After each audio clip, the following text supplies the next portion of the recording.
Hi friends, welcome to Lotus Kitchen. మీకు ఈరోజు ఎంతో సింపుల్గా ఉండే టమాటా పప్పు ఎలా చేసుకోవాలో చూపిస్తానండి, చూసేయండి. ముందుగా మనం ఒక టీ గ్లాస్ కందిపప్పు తీసుకుందామండి. దీన్ని బాగా శుభ్రంగా కడుక్కొని ఇప్పుడు పచ్చిమిరపకాయలు వేసుకుందామండి. దీంట్లో కొద్దిగా మనం కారానికి తగినంతండి.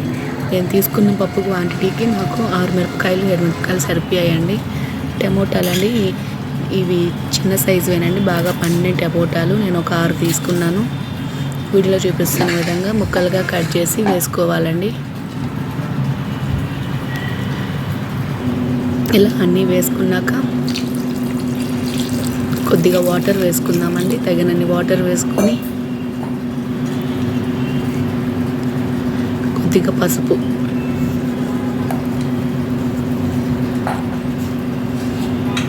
వేసి ఇప్పుడు మూత పెట్టేసి స్టవ్ పైన పెట్టియండి. మనం ఒక 4-5 విజిల్స్ రానిద్దామండి.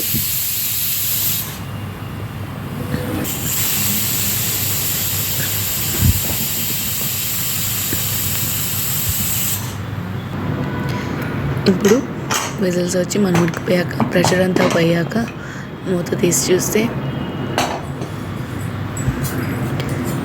పప్పు బాగా ఉడుకుంటుందండి. ఇప్పుడు మనం ఆ పచ్చిమిర్చి, ఆ టమోటాలన్నీ తనీగా తీసేసుకుందాము. తనీగగా మనం పప్పు ఎనుపుకుంటాం కదండి, దీంట్లో వేసేసుకొని రాల్సట్లో ఎనుపుకుందాము.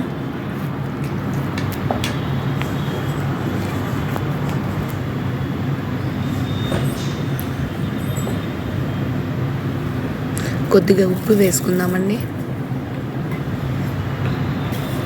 ఉప్పు గుత్తి తీసుకొని ఇప్పుడు బాగా దీన్ని వీడియోలో చూపిస్తున్న విధంగా స్మాష్ చేసుకుందాము. ఇప్పుడు మిగిలిన పప్పు కూడా వేసేసుకుందామండి.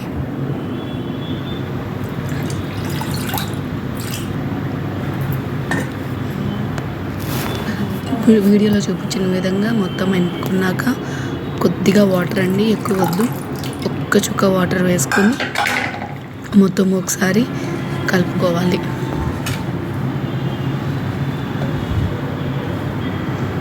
ఇప్పుడు మనం పప్పు గుత్తి తీసేసి కర్రీని మనం మళ్ళీ ప్యాన్లోకి తీసేసుకుందామండి. దీంట్లో కొద్దిగా వాటర్ వేసుకొని ఇంకొంచెం ఆ సైడ్స్ ఉండేది కూడా మొత్తం తీసి పప్పులో వేసేసుకుందాం.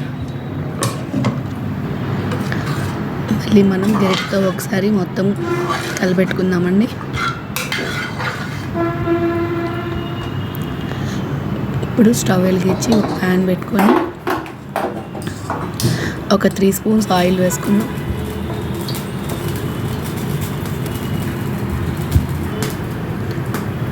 ఆయిల్ బాగా వేడెక్కాకండి, ఇది వడియం అండి, మా సైడ్ మేము వడియం వాడతాము. ఇది లేని వాళ్ళు మామూలుగా మనం ఆవాలు, జీలకర్ర వేసి తిరగమాత వేసుకోవచ్చు. కానీ పప్పు కూరకి మాత్రం ఇది చాలా టేస్ట్గా ఉంటుందండి ఈ వడియం అనేది. దీన్ని మనం ఆయిల్లో వేసుకుందాం. ఆయిల్ బాగా వేడెక్కాక వేసుకోవాలండి.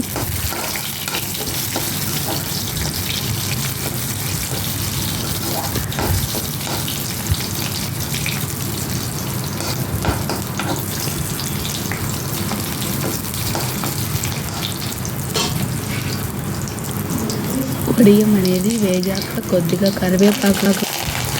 కరివేపాకు కూడా బాగా వేగనిచ్చి ఇప్పుడు మనం స్టవ్ సిమ్లో పెట్టుకొనేసి ఈ వేగిన పోపుని మనం పప్పులో వేసేసుకుందామండి.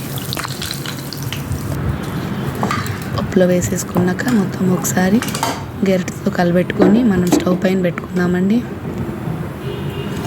ఇది ఒక 3 మినిట్స్ ఉడకనిద్దామండి. కలబెట్టుకుంటూ ఉండాలి, లేకపోతే అడుగు మాడిపోతుందండి.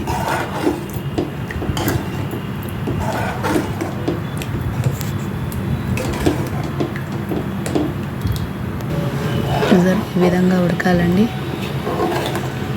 ఇంతే ఫ్రెండ్స్, ఎంతో ఈజీగా టేస్టీగా ఉండే టమాటా పప్పు రెడీ అండి. ఇప్పుడు మనం ఒక బౌల్లోకి తీసేసుకుందామండి కర్రీని.